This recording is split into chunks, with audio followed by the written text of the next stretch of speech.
What's good, everybody? Old Papa G here, and we're another day closer to Shadowlands. We got about 6 days left starting tomorrow, so that means 6 more class guides after today. But for today, we're going to go over druids. I'm going to cover feral, balance, and resto, but when it comes to covenants, conduits, and all that stuff, I'm going to really focus on feral and balance, the DPS specs. But when it comes to talent builds, I'm going to cover the big three, all of them. I'm going to start off with feral and then work my way from there. And that's about it for today's video. Before I get started, I just want to say, if you've been supporting my channel and you've been liking all my videos, I do greatly appreciate you. If you could sub to my channel, it would be very, very much appreciated. So I really do appreciate everybody that's been supporting me, and I can't thank you guys enough. So, that being said, let's jump into it. We're going to start off with the talents. In this video, I'm going to cover the best race. We're going to go over talents, PvP talents, covenants, conduits, soulbinds, and legendary abilities, and the best of everything to pick, okay? So, but first, because I'm already here, we're going to start off with the talent build. So, okay, here we go. First up, we have Sabretooth for feral. Ferocious Bite deals 20% increased damage and increases the duration of rip on your target by 1 second per combo point spent.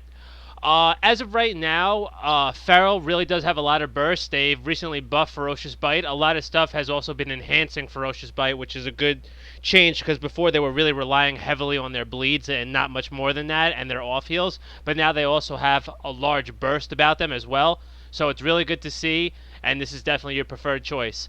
Next up, we have Wild Charge. This is the preferred pick for all druids across the board. So I'll read for feral right now, though. So, non-shapeshifted, you fly to your ally, and I love the way it looks with the wings. Bear form, you do a charge, and it immobilizes them for 4 seconds, similar to a warrior's charge. Cat form, you leap, dazing them for 3 seconds. Travel form, leap forward 20 yards, and not that this matters because you won't really need it. I guess you do for BG sometimes. Aquatic form increases swim speed by an additional 150% for 5 seconds. How the hell in the world am I getting attacked right now? Next up on our list, we have Guardian Affinity. This is also the preferred choice for balance as well. What it does is it reduces all damage taken by 6%, but what it's really about are the other ones. Frenzied Regeneration and Incapacitating Roar. First, Incapacitating Roar, both require bear form, first of all. Incapacitating Roar, shift into bear form and inactivate the spirits of Ursula to let loose a defying roar, incapacitating all enemies within 10 yards for 3 seconds. Obviously, damage is going to cancel that, but it's a good way to stop a cast. And Regenerating Frenzy, basically, it's a heal over time, but it comes really fast. I'll show you really quick. Heals you for 32% of your health over 3 seconds, and it only has a 31-second cooldown. It is a major thing that every druid needs, and it's highly recommended. Next up, we have Mighty Bash. This is also hands down the best choice. It's a stun, and it lasts for 4 seconds, and it's usable in all shape-shifting forms. And it only has a 1-minute cooldown, so a lot of druids' cooldowns revolve around 1 minute, so it's a good way to start off your chain and everything like that. Next up, Soul of the Forest. Your finishing moves grant 5 energy per combo point spent and deals 5% increased damage. Again, more increased damage. This is also good for when you burst and or start your bleed, so this is nice. And we're down to our final 2. We have Brutal Slash.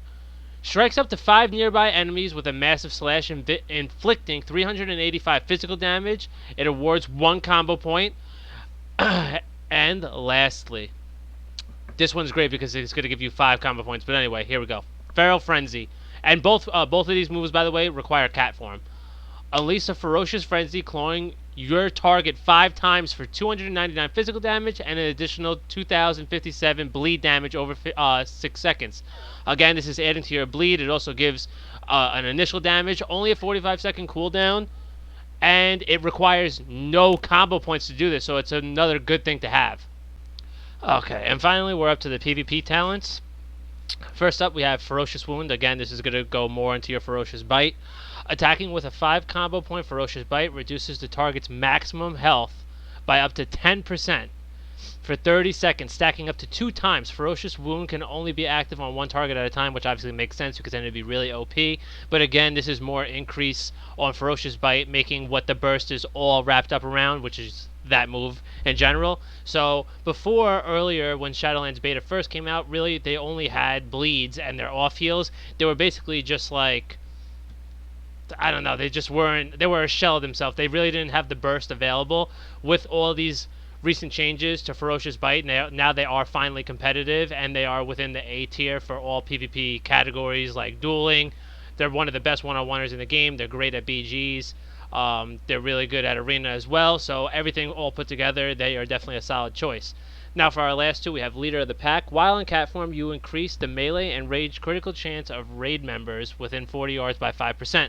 Leader of the Pack also causes affected targets to heal themselves for 4% of their maximum health when they are critically hit with a melee or ranged attack. The healing effect cannot occur more often than once every 6 seconds. Again, this is great passive healing. This is why they work really well in 2s as well, especially if you're doing double DPS. Because they also bring a lot of off heals to the table. Other than Ret Pally, they're probably the best healing melee off heals in the game, and they also bring good passive heals, this being one of them. So it's definitely a good thing to pick. And lastly, we have Strength of the Wild. You become further adept in caster form and bear form. We'll go over bear form because you're not really going to be in caster form. I guess why not? When using regrowth on an ally, the initial heal will always have a critical effect, and the cast time of regrowth will be reduced by 50% for 6 seconds. That's actually huge. This is also why it goes into being one of the better off healers in the game. And bear form. Maximum health while in bear form increased by 15%, and you gain 5 rage when attacked in bear form. This is also really good. Obviously, having that increased health is almost like using the PvP trinket that's available that increases your maximum health. This is just by switching it to bear form. With the increased health in bear form, you're adding additional durability. Not only that, but you also have frenzied regen, which gives you 30% of your maximum health over 32 seconds. So then when that happens, you have the increased health. You switch back into cat form, you're basically going to be at 50% instead. So it is really something to pick. And now that that's all done, we're going to do balance.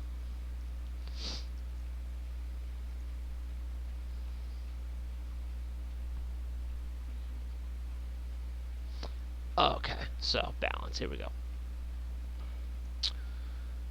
So first up, we have Nature's Balance. Oh, well, I guess we'll go over this first as an overview. Obviously, in BFA, they had a whole different style. They brought back eclipses for balance, and the way that it works is you have solar eclipse and lunar eclipse. When you do Wrath, you get solar eclipse. When you do Starfire, you get lunar eclipse. Each one has a different effect. One will increase your damage by 20%, whereas the other one's going to increase your critical strike by 20%. And the exception is Incarnation, which is actually going to give you both eclipses at the same time. And when you proc that, you are a burst machine. They're one of the best bursting casters in the game. And yeah, let's get into their talent build. So first up, we have Nature's Balance. While in combat, you generate 1 astral power every 2 seconds. While out of combat, your astral power rebalances to 50 instead of depleting. This is really good. The second effect as well, because let's say if you are an alliance, you actually, there's 2 things. You're going to want to pick a Night Elf. That's the preferred race. I'll get into that later. But the reason being is your Shadow Men basically is a little bit overpowered. It basically gets you out of combat, and then you could go into Prowl. So this is giving you one of 2 things. It's giving you a reset, and then you could hide in Prowl and just walk away. And on top of that, now you'll also reset and rebalance your astral power back to 50. So altogether, this is definitely the preferred choice. Next up, we have Renewal. This is an insane heal. Instantly heals you for 30% of maximum health usable in all shape-shifting forms. So obviously in Moonkin form, you could do it as well. Next up, again, Guardian Affinity, as I mentioned, reduces all damage taken by 6%. And then you have Thrash, Incapacitating Roar, and Frenzied Regen. I went over those for Feral. It's literally all the same thing. This within 15 yards, it incapacitates all the enemies within that yard range for 3 seconds. Any damage gets them out of it. Frenzied Regen, it's the same thing. I'll do it quickly. Heals for 32% of maximum health over 3 seconds. Again, only a 31-second cooldown. This makes him like a tank. It's really a pain to kill them. And Thrash is just an AoE attack. It really means nothing. Again, same thing. Mighty Bash. It's a 4-second stun. 1 second cooldown. 1 minute cooldown. Imagine if it was 1 second cooldown. Next, I already went over this, but I'll read it. Incarnation. An improved Moonkin form grants the benefit of celestial alignment and 10% critical strike chance. Last 30 seconds, you may shapeshift in and out of improved Moonkin form. It does say that you can go in and out of it, but keep in mind if you go into cat form, the duration is still going to keep ticking, so it's not like it stops. I wish it did, but it doesn't. And just so you can see what it looks like, you get both eclipses, and you look like really like a hard ass. Okay, so next up, the last two, and these are both non-negotiable. Number one is Twin Moons. Moonfire is one of your hardest hitting moves. It's increasing the damage of Moonfire. It's probably your third hard hitting move when it comes to your dots as well. So Moonfire deals 10% increased damage and also hits another nearby enemy within 15 yards of the target. So you're basically getting 2 hits off of 1 shot. This is also good for when people are in stealth. You might catch someone off guard if they're really close to their ally. And lastly, Solstice. During the first 6 seconds of every eclipse, Shooting Star falls 300% more often. This is your passive ability while you're in combat. As Shooting Star falls, it gives you additional pressure, and it's really good to have. And for our last three, we have Moonkin Aura. Star Surge grants 4% spell critical strike chance to 8 allies within 40 yards for 18 seconds, stacking up to 3 times. So 12% critical strike chance is really a lot. And you will get the 3 stacks because that Star Surge is one of your main moves that you always use in rotation. That's where their big burst comes from. Next up, we have Celestial Guardian. While in bear form, you take 10% less damage from spells and receive 20% increased healing. This also affects your Frenzied Regen. That's part of your healing, so keep that in mind. And lastly, Thorns, which you could stack up with your Bark Skin. Sprout Thorns for 12 seconds on a friendly target. When victim to melee attacks, Thorn deals 573 nature damage back to the attacker. Attackers also have their movement speed reduced by 50% for 4 seconds. So this is also going to help you against their mobility, help you get away, even though that you already have travel form, which is a good way to do it. This gives you an additional way of helping you out. And to end it off, we're going to end it with Resto. So, first up, Cenarian Ward. This is a really great move. Everything for them is pretty much clear cut. Protects a friendly target for 30 seconds. Any damage taken will consume the ward and heals the target for 1700 over 8 seconds. This is really one of their best heals right now, and it recently got buffed. Next up, we already went over Wild Charge, what it does. You fly to an ally in non-shapeshifted form, which is basically what you're going to do for the most part. Bear form, you have a charge like warriors, 4 second stun. Cat form, a leap and daze the target for 3 seconds. Travel form, you leap for 20 yards. And lastly, the aquatic form, you swim 150% faster. We already went over Guardian Affinity for Feral and Balance. I shouldn't have to go over it again. You know to pick it. Frenzied Regen is what it's all about. Next up, Mighty Bash. Again, 4 second stun, 1 minute cooldown. Now, the difference is Soul of the Forest. Swift Mend increases the healing of your next regrowth or rejuvenation by 200%, or your next wild growth by 75%. So, obviously, that's a massive increased healing. You definitely want that. I was a little sad to see that you can't pick Incarnation Tree of Life because I love tree form, but as of right now, Soul of the Forest is the way to go. Next, Overgrowth. Apply Life Bloom, Rejuvenation, Wild Growth, and Regrowth heal over time to an ally. This is huge. You're basically putting all your hots on one target, only has a 1 minute cooldown, and it also works well with Swift Mend, which consumes only one of those, and then heals them for 1600. So this is 100% non-negotiable. And lastly, comes as a shock. The last one is a passive ability, but it is really good. Germination. You can apply Rejuvenation twice to the same target. So again, this also works with your Swift Mend because now it'll only consume one of them, and you'll have the other one still up. Okay, and now for our final three. I already went over Thorns for balance. You know what it does. Next, Focus Growth. Reduce the mana cost of your Life Bloom by 8%, and your Life Bloom also applies Focus Growth to the target, increasing Life Bloom's healing by 8%, stacking up to 3 times. So that's really 24% increase. That is a heavy increase, and you'll use Life Bloom a decent amount no matter what you're in, especially in BGs. And lastly, Reactive Resin. Casting Rejuvenation grants the target 2 charges of Reactive Resin. Reactive Resin will heal the target for 340 after taking melee critical strike. and increases the duration of rejuvenation by 2.6 seconds. This is definitely a nice one to have since there's a passive ability. You don't have to worry about clicking anything. And so far as you've seen the trend here, it's really all increasing your rejuvenation. So we went over all three of the major PvP talents for Druid, and now we're going to get into the races, covenants, conduits, and all that good stuff. So the first thing we're going to go over to get it out of the way are the races. So for Alliance, the preferred choice is definitely going to be Night Elf, and it's actually a little overpowered right now for Druids specifically, and here's why. When you enter Shadowmend, it actually gets you out of combat. So this is going to get you a free vanish back into Prowl, essentially. So this is 100% the preferred pick. And yeah, it's actually the best one overall, including for a Horde as well. Now, when it comes to the Horde, the preferred choice is going to be Tauren. It is pretty close. When it comes to Troll, their passive ability is pretty strong as well. It's going to take off about 0.1 seconds off of your cast time with the increased haste that it gives you, but the added utility that you get from Tauren with War Stomp is definitely going to be the preferred option. So, next up we have our Covenants. First, I'm going to fully go over Feral, and then I'm going to do Balance. So, for Feral, Necrolord is the preferred choice. It's basically because of the abilities that you get by default, which is Adaptive Swarm and Fleshcraft. They also give pretty solid Soulbinds and Conduits for them. And we're going to get into the talent tree now. Not talent tree, Soulbind tree. So the preferred option to pick is going to be Plague Deviser Merilith. This is the exact Soulbind conduit tree that you're going to have. It's going to be this exact route that you take, and I'm going to go over the abilities that you get using this path. So the first default ability that you get for picking Necrolord is Adaptive Swarm. What it does is command a swarm that heals or deals shadow damage over 12 seconds to a target and increases the effectiveness of your periodic effects on them by 20%.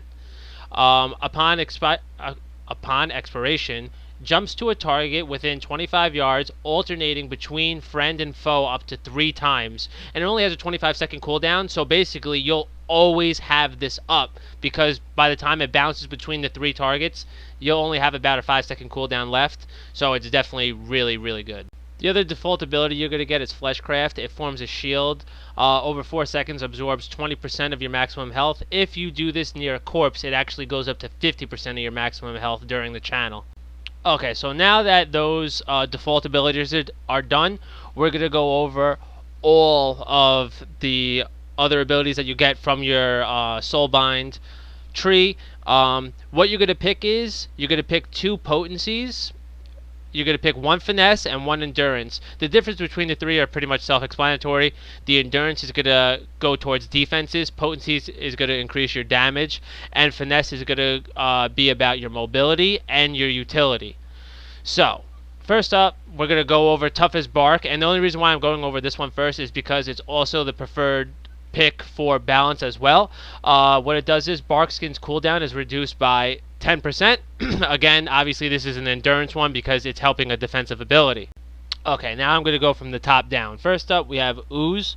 When reduced below 50% health, Ooze courses over you, granting you a shield for 20% of your maximum health for 10 seconds. This is actually really crucial, and it literally is a passive ability. You don't even have to worry about proccing it or anything like that. That's really great to have as an endurance ability. Next up, we have Ultimate Form. Ultimate Form is going to go hand in hand with your Fleshcraft. While channeling Fleshcraft, you're immune to CC. After finishing the channel, you're also immune to CC for another 4 seconds. So obviously this is fantastic for PvP.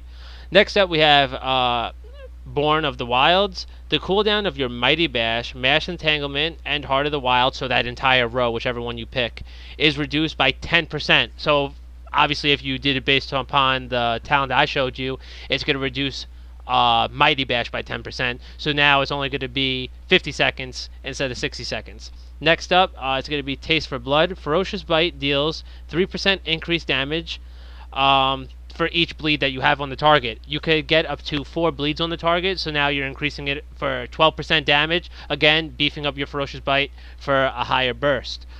And last off, Carnivorous Instinct. Tiger's Fury damage bonus is increased by 3%. So I believe by default it's 15%, so now you're going up to 18%. If you pop Berserk, Tiger's Fury, and then you let off a full combo point, Ferocious Bite with all the bleeds on it, you're going to do massive damage. You'll probably take over 30% of someone's health out just in one shot. And to end it off, we're going to go over the legendary ability, Eye of Fearful. Tiger's Fury causes your next finishing move to restore 3 combo points. This is big because you're basically getting a free reset to do it again. So you could almost do your finishing move and then do a Ferocious Bite to end it. So that's actually really crucial. Now we fully went over Feral, and I'm going to finish it off with Balance. So unfortunately, if you pick Balance, you're going to have to choose Kyrian, and the only reason why I'm saying unfortunately is it's not really easy to switch between Covenants, so if you wanted to have an alt as Feral, it's going to be a little bit difficult to do that, but the good news is, if you wanted to be Resto as your alt or your main, and have Feral as your alt or main, they go hand in hand together because they both require Necrolord. So the main default ability you're going to get for picking Kyrian for Balance is Kindred Spirit. Forms a bond with an ally. Every 1 minute, you may empower the bond for 10 seconds, granting you an effect based on your partner's role, and granting them an effect based on your role. So, I'll read you what it does for Balance, your damage dealers. You're going to get Kindred Empowerment. Energize your bonded partner, granting them 25% of your damage as an additional arcane damage, healing, or absorption. So, this is great utility for your team. So the preferred choice that you're going to pick for Kyrian is going to be Pelagos. The Soulbind tree that you're seeing there is the exact route that you're going to take. And really quick, we're going to go over the abilities that you get for choosing that route for Pelagos. So as you can see, these are all the abilities that you're going to receive for choosing that talent path. We're going to go from top to bottom. First up, Tireless Pursuit. This ability is fantastic for Balance. For 2 seconds after leaving cat form or travel form, you retain their movement speed bonus. This is really good for Balance to keep it going. That way you could swap out of travel form and keep the speed and keep doing the damage that you need to do. Next up, we have Fury of the Skies. Moonfire increases your arcane damage to the target, and Sunfire increases your nature damage to the target for by 3%. So obviously this is going to increase either your Wrath damage, or it's going to increase your Star Surge, Starfall, and all that good stuff, which obviously anything increasing those is excellent to have. These abilities are the reason why Kyrian is preferred for Balance.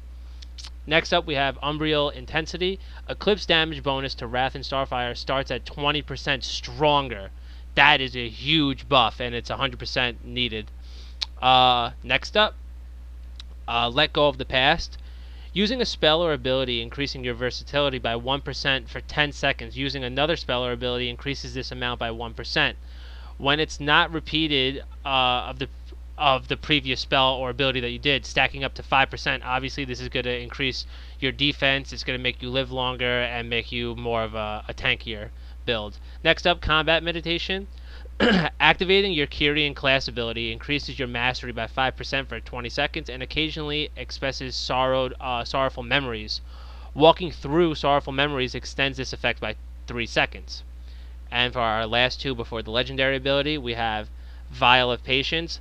Vial of Serenity heals you for 35% additional health, but all of the healing is done over 10 seconds. It's not really that big of a deal. Druid always have to deal with HOTS to begin with, so they should be used to that.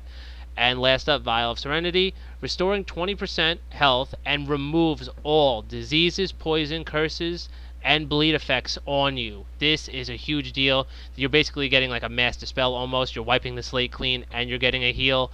It's really, really good. And lastly, your legendary ability, Circle of Life and Death. Your damage over time effects deal their damage in 25% less time, and your healing over time effects in 15% less time. This is huge because, first of all, Moonfire is your third hardest hitting move, and it has to do with the dots and the initial damage. So for you to keep that dot ticking quicker is really a big deal, and obviously Sunfire also does a lot of damage. So this is your best choice by far. Alright everybody, so that's it for today's video. I hope you enjoyed the content. Like I said, 6 more days until Shadowlands. I'm going to finish the remaining classes that I need to do. 1 video every day. This one took a little bit longer than the other ones, obviously, because I'm going over as much Druid stuff as I can.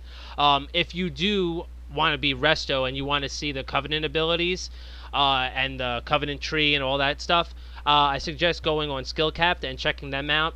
and they'll show you the difference that you need for Resto, but everything else is fully covered. Again, if you guys have been enjoying my content, I would really appreciate any sub to my channel. And as always, guys, thank you for tuning in.